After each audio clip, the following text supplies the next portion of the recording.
پرون په پاکستان کې یو فوجي بجټ پیش کړی شوی دی او دا د پاکستان په 72 کاله تاریخ کې د ټولو نه هغه بدترین بجټ دی چې په دې کې ټوله حصه دغه د پام 47 غلو ته او دغه آرمي ته تللې ده. دغه چې د انډیا سره کم جنګ وشولو دا محض یو ډرامه وه او صرف د دې دپاره دا ډرامه وه چې دغه بجټ یې ټول ځان ته ووالو څه د پاسه 3000 اربه روپۍ دغو ته په دغه بجټ کې لاړلې. نو دا ملک خو تباه او برباد دی. دا ول نو چې دومره بجټ د وردۍ والا ته لاړو نو دا خو سم ورته باکړلو.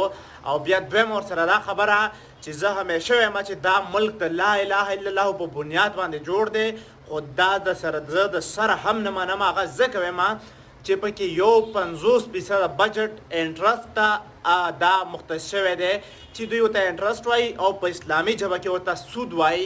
سود ته دا شوی دی.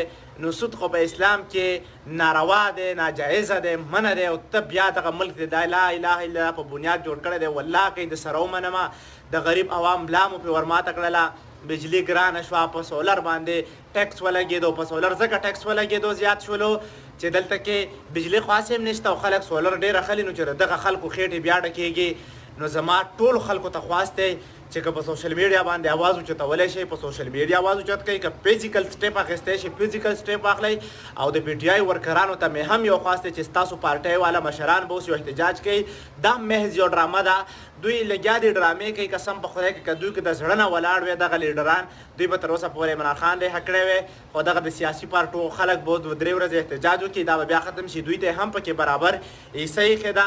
نو دا د پاکستان د تاریخ د ټولو نه ګټ یادترین بجټ دی چې دا دغه د وردۍ والا خلکو پیش کړی دی په دغه ځمکه کې.